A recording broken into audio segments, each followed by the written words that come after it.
The story of the Panthers quarterback situation will be written throughout the offseason as far as who they want to target in free agency and who they possibly want to draft. And today, we'll talk about it all. You're listening to Money in the Bank. So if you're anything like me, you were paying attention closely to Lamar Jackson's situation in Baltimore as far as whether they'll get a deal done, whether he'll get the franchise tag, and will he be able to seek out another deal from other teams. And that exclusive franchise tag did come. But it also came with some very swift news that the Carolina Panthers would not be engaging in any talks with Lamar Jackson and looking to enlist his services to Charlotte, North Carolina. I don't know how everybody else feels. I know how I feel, and I was not happy to hear that at all. Wasn't happy to hear that at all, because it feels like, if there was any quarterback you want to go all in for, pay an uber amount of money, give up draft picks, and all of these things, it probably wouldn't be a rookie quarterback who's unproven. Maybe the 26-year-old MVP who has been, 45 and 16 as a starter since his time in the league? Maybe that guy? Like, this is coming from the same franchise, right, that had no shame in targeting Deshaun Watson. And no matter how you feel about him as a football player, clearly came with a lot of PR nightmares as far as being your starting quarterback.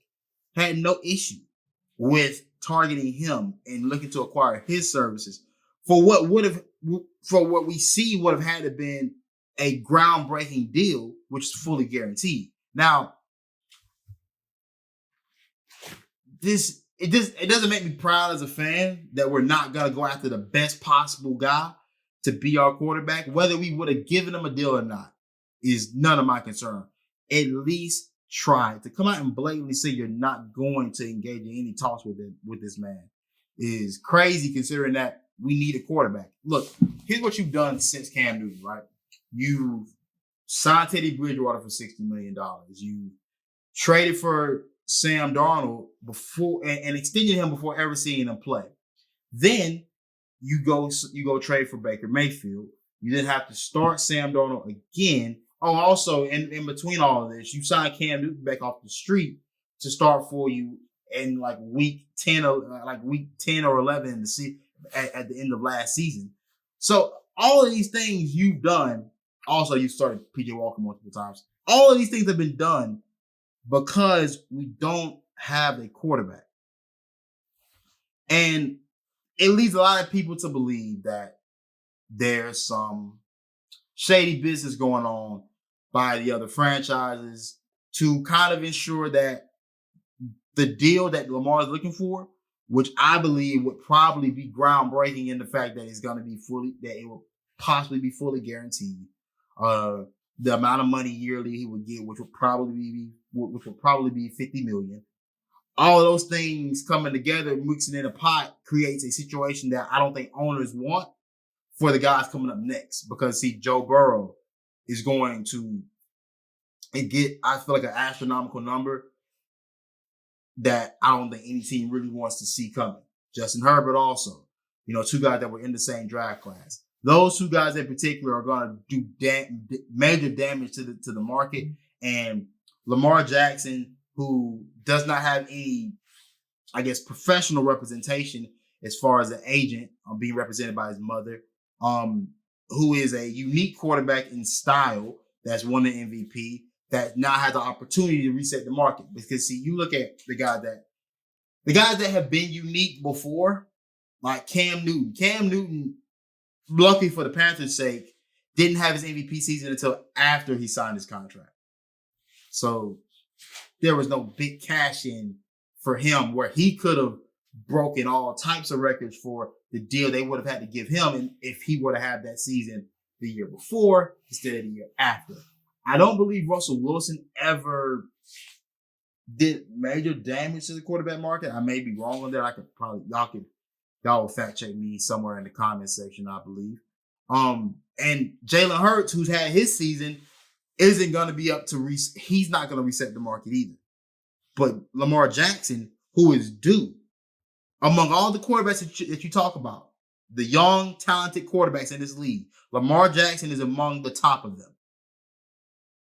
No matter how you slice it and dice it. To me, out of the, let's say the under 30 crowd of quarterbacks, it's at the top. My top three would be Patrick Mahomes, Joe Burrow, and Lamar Jackson. Straight up. That's it. No ifs, ands, or buts about it. Those are the three to me. Then after that, you can kind of pick them however you want to pick them. So to not target this man is something that I can't get with, man. I can't get with it. I won't support it. And now we will talk about a little bit more as to why this sounds so crazy.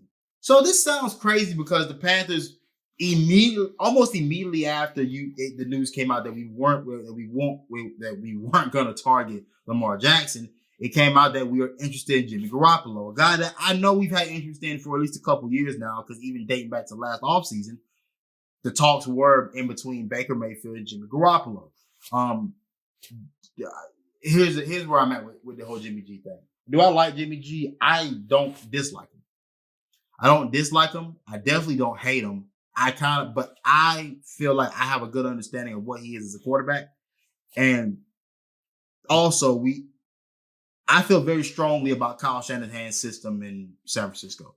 I've always felt this way. And I feel like even what we see with Brock Purdy is even more evidence as to why I feel as strongly about Shanahan's system as I do. It's a quarterback-friendly system that doesn't require your quarterback to be much of anything other than a glorified placeholder at this point. You hand the ball off 30 plus times a game. You pass the ball in very controlled, safe situations. It's quarterback friendly. It's been known to be quarterback friendly throughout the league, which is why guys that go there are happy to be there because they're not asked to do a whole lot to help you win games. I mean, Jimmy Garoppolo won a playoff game throwing under 10 passes.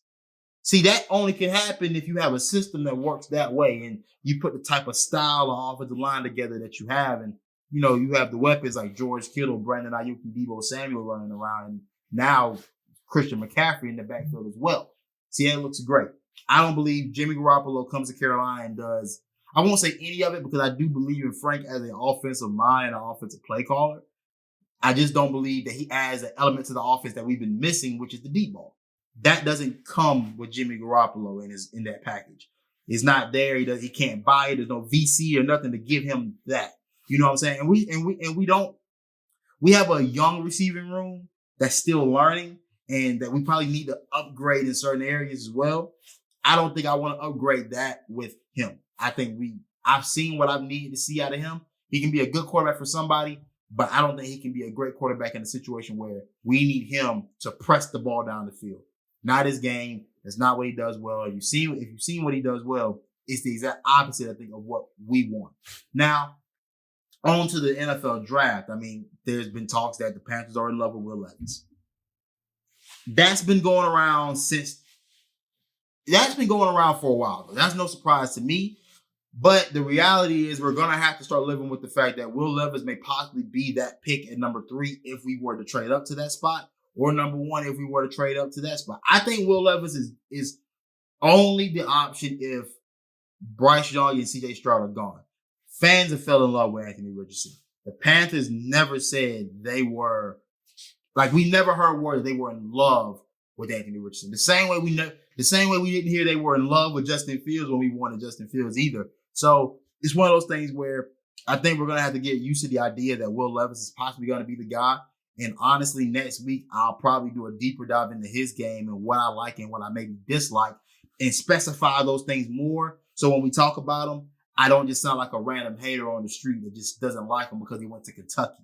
I'll tell you the real reasons why, and I'll be sure to get to you guys next week on that. But with that being said, that will be the end of this video. I'm your host, Shanti Stewart. This has been Money in the Bank. Be sure to like and subscribe to the YouTube channel.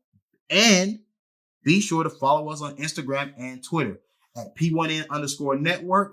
You gotta know the name. And follow our parent page at Panthers Nation with the 1 where the I is supposed to be because you already know what time it is. And I'm out.